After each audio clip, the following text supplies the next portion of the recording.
welcome back to my channel, Rose Red Diamonds and Crafts. Every month I like to go over what I did the previous month and then what I plan on doing the coming month. This month I think will be my last Crafty update, as I will probably be start doing a floss tube. I think I'll officially turn these Crafty updates into floss tubes in the future. I just have to decide how I want to do it. Logistics, do I want to have it like this, hands only, or do I want to do the face-to-face? Is it going to be a monthly check-in, or am I going to do it more frequently?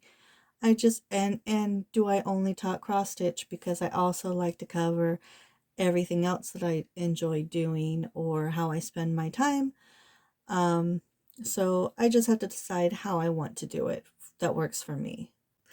So I don't have a whole lot of time today, and so this video will be a little bit shorter than usual.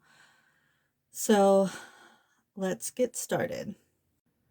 So this past month I decided to work on this diamond painting, which I've been calling my Zen Cottage. It is a China kit, but now I no longer have any more in my stash. So let's show you all of this.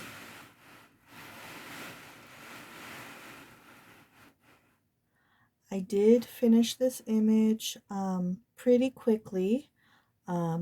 The first half of it I flew through in only 4 days, but there was a lot of things that I wanted to do besides diamond painting this month, so I really tried to stretch this one out towards the end of the month. So I did hang it up for a while so that I could make time for other things. And it wasn't as bad as I thought it was going to be with the wrinkles. If you remember, I said that there was some really bad wrinkles. So towards the end here, it was pretty, it's still not laying flat, but I don't think it's going to be an issue.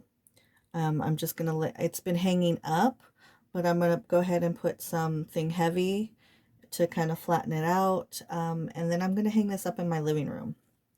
So that's the plan for this. And then for June, I intend on working on Messengers by Brittany Hawks. It is a diamond painting from Mary's Diamonds, and I will be working on it for the event Punked Out Diamonds 22, which is an event created by Nox.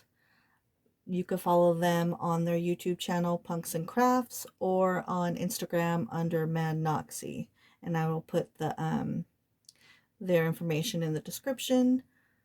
So for the month of May, the only cross stitch that I worked on was Aurora Cabin, which is a dimensions kit. I put in 2254 stitches. Before, I had only done this dark blue to here on the corner, and then so everything else I got done in May. So yeah, 2,254 stitches.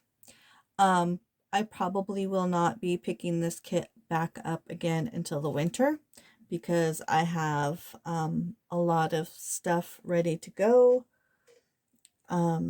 Yeah, so I probably won't be getting it. This was, I should also point out that so this is my first full coverage, but also there's specialty stitches and tent stitches and blended fabric threads, and of course it's kind of a headache, especially when I just want to do crosses and move on, but I really want to take my time and do this like the kit, like the directions say, just for experience. So I don't want to mess with it. I just want to do it the way the directions ask for. So, but I won't be picking this up for a while because I have plans through the summer, or I have intentions through the summer, and then it'll be the holidays just around the corner. So yeah, I probably won't pick this up until winter.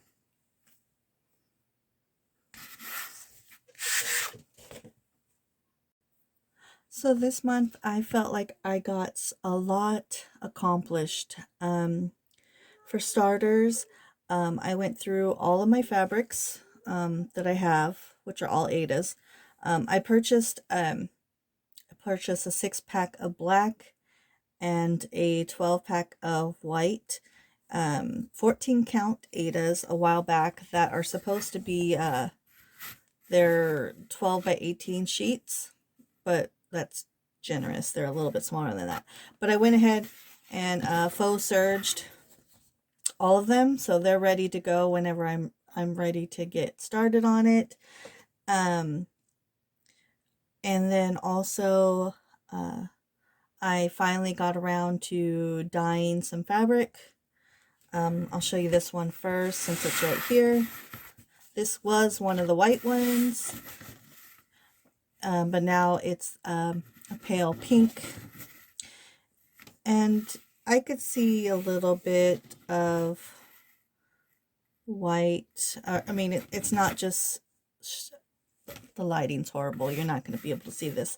Anyways, it's a pale pink. It's what I wanted, but when I did the floss toss, I wasn't feeling it, so I'm going to put this aside and wait until something else comes around where I want to use it. But let me also show you. So when I did the cryptids, I did it on this this fabric right here. I purchased it like that. And I didn't want to do the Supernatural Sal with the same fabric. I wanted something lighter. So I did a coffee and tea dye on a couple pieces of fabric. So this is what I will be using for the Supernatural. So it's a lot lighter. But and there's no modeling on it, even though it's coffee tea dye. It was my first go at a coffee tea dye. Basically when it was sitting in the bowl, I thought it was I was really nervous about it being too dark, and it was sitting there and it started looking like it was too dark. So I took it out and rinsed it out and realized that it barely had... it was a really light brown. So I crumpled it back up, or wrung it out and crumpled it back up and tried it again. And I'm happy with the color, but yeah, there's no modeling in it. And then when I did that, I also did two more sheets, same, and they all got completed in the same batch, but these are for some summer images that I'm going to be working on coming up, and I will talk about that in my next video. Or I will yeah, I'll talk about it and show you in my next video, but that's for those images. But what I'm really happy about is this, which is I did for the Witcher. For my Witcher, this one is for my Witcher.